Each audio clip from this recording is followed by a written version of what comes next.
बिस्मिल्लाहिर्रहमानिर्रहीम नहमदुहु व नुसल्ली अला रसूलिल करीम अम्मा बाद। बिस्मिल्लाहिर्रहमानिर्रहीम नहमदुहु व नुसल्ली अला रसूलिल करीम अम्मा बाद। आज सुफ़ा ऑनलाइन कोर्सेज़ की तरफ से अक़ाइद कोर्स का नवा सबक पेश किया जा रहा है। इस अल्लाह ताला के वजूद के एक बुढ़िया के वाक़े से समझिए कि एक बुढ़िया से किसी ने पूछा कि अम्मा जी, इसी तरह अल्लाह ताला के वजूद के एक बुढ़िया के वाक़े से समझिए कि एक बुढ़िया से किसी ने पूछा कि अम्मा जी, आपने अपने रब को कैसे पहचाना। उसने अपने चरखे की तरफ इशारा करके कहा कि इससे मैंने अल्लाह ताला को पहचाना। चरखा असल में एक चीज़ होती है कि जिसकी मदद से धागा बनाया जाता है और रुई को काटा जाता है। सवाल करने वाले ने कहा कि वो किस तरह।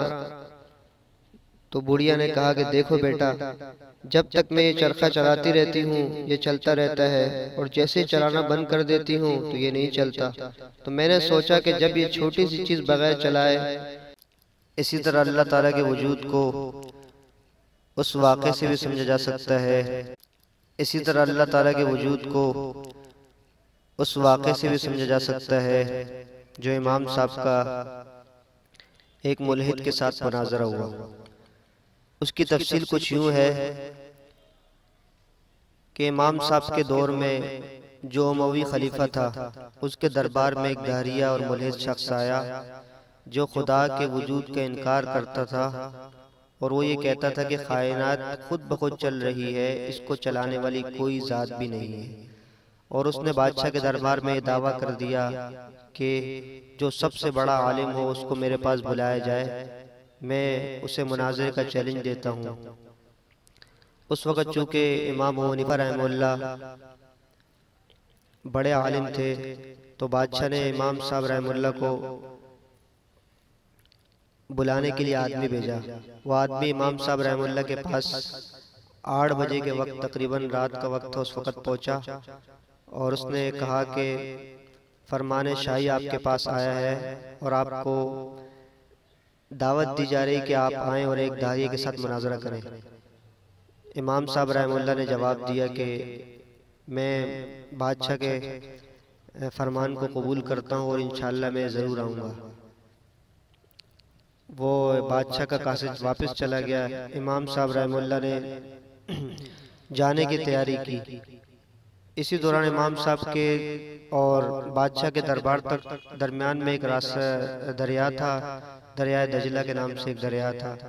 तो इमाम साहब रहमतुल्लाह वहाँ पर आए और रात का वक्त था, कश्ती वगैरह कुछ भी नहीं थी और मल्ला सारे जा चुके थे। इमाम साहब रहमतुल्लाह वहाँ पर खड़े हो गए। इसी दौरान इमाम साहब रहमतुल्लाह क्या देखते हैं कि एक कुछ देर के बाद वहाँ से तख्ते आना शुरू हुए और वो तख्ते एक साथ जमा हुए, फिर उसमें कीलें ठुकने लगी। उसके बाद फिर उसके ऊपर रोगन वगैरह लगा ताकि पानी वगैरह ना आए। फिर वो कश्ती इमाम साहब रहमतुल्लाह के पास आई और इमाम साहब उस पर सवार हुए और कश्ती ने दूसरी जानिब इमाम साहब को उतारा। लेकिन इमाम साहब ने चूँकि अजीब वाक़या देखा था, तो इमाम साहब वहीं दरिया के किनारे पर खड़ा होकर सोचने लगे और फिर वापस दरबार में आ गए। जब दरबार में आए तो बादशाह ने कहा, हम आपने आपके पास 8 बजे पैगाम भेजा था और आप इतनी ताख़ीर से यहाँ हमारे दरबार में आ रहे हैं। और इस पर नाराज़गी का इज़हार भी किया बादशाह ने। इस पर इमाम साहब रहमतुल्लाह ने कहा कि अगर आप मुझे इजाज़त दे दें तो मैं आपके सामने अपने उज़र को बयान करूं।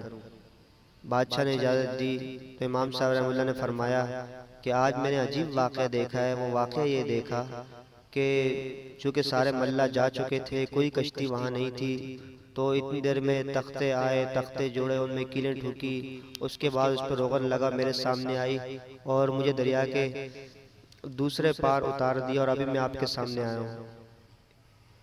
और बाद में मैं वहाँ गौर फिक्र करता रही कि ये क्या माजरा हुआ, इस वजह से मुझे ताख़ीर हो गई। इसी दौरान चूँकि दरबार में दारिया भी मौजूद था, दारिया ने कहा कि मैं तो इनको बहुत अक्लमंद आदमी समझ रहा था, इसने तो ऐसी नादानी की बात की कि खुद ब खुद तख्ते आए, कीलें ठुकी और उस पर रोगन लगा और मुझे सवार करके कराकर वो कश्ती यहाँ पर आ गई, तो अजीब बात है। तो इमाम साहब रहमतुल्लाह ने ये फरमाया कि देखो भाई, आप तस्लीम नहीं कर सकते ऐसी चीज को जिसको इंसान भी बनाने पर कादिर है। एक कश्ती जो इंसान बना सकता है उसके बारे में आप ये कह रहे हैं कि वो खुद ब खुद कैसे बन गई।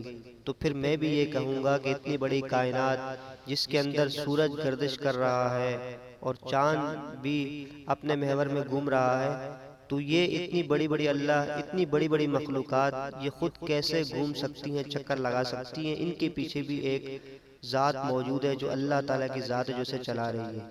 जब एक कश्ती खुद ब खुद नहीं बन सकती तो इतनी बड़ी कायनात कैसे खुद ब खुद चल सकती है। ये बात सुनते ही दहरिया हैरान और परेशान रह गया और अपना समूह लेकर दरबार से रवाना हो गया और सारे दरबार वाले खुश हो गए। तो इन तमाम वाक़यात से ये बात मालूम हुई कि अल्लाह ताला का वजूद मौजूद है, वजूद अल्लाह ताला का है। कोई माने या ना माने, ये बात हमें माननी पड़ेगी। अल्लाह ताला हमारे अकायद को दुरुस्त फरमाए और